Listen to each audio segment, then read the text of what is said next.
ఒక రాష్ట్రాన్ని ఒక ప్రభుత్వం ఏ దిశగా నడిపించాలనుకుంటుంది అనేటటువంటి అంశాలను చెప్పేటందుకు ఆ బడ్జెట్ను ఒక ఇండికేటర్గా చూస్తాం అధ్యక్ష.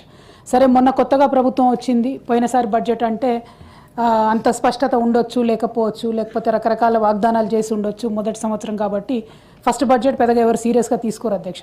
అట్లానే ఆనాడు మా నాయకుడు కూడా మాకేం చెప్పారంటే, ఇప్పుడే వీళ్ళు ప్రభుత్వంలోకి వచ్చారు, ఒక సంవత్సరం పాటు వాళ్ళని ప్రభుత్వం నడిపి చూసిన తర్వాత మనం అడగాలి, అప్పటి వరకు ప్రశ్నించొద్దు అని అంటే మొదటి బడ్జెట్ని ఎవరం కూడా పెద్దగా ఏమీ అనలేదు అధ్యక్ష. ఇది రెండవ బడ్జెట్ అధ్యక్ష.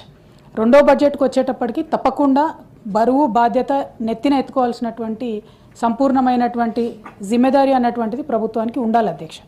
మొదటి బడ్జెట్లో కేసీఆర్నే తిడతాం, రెండో బడ్జెట్లో కేసీఆర్నే తిడతామంటే ప్రజలు మెచ్చరు అధ్యక్ష. మాకు వచ్చేదేం లేదు, బీఆర్ఎస్ ఎస్ అ పార్టీ మీరు మమ్మల్ని తిడితే మాత్రం మాకు పోయేదేం లేదు, ఎందుకంటే మీరు ఎన్ని తిట్లు తిట్టినా కూడా మీ మీద పోరాటం చేసి మేము తెలంగాణ తెచ్చుకున్నాం కాబట్టి దానికి అభ్యంతరం లేదు. కాకపోతే ప్రజలు మెచ్చరు అధ్యక్ష.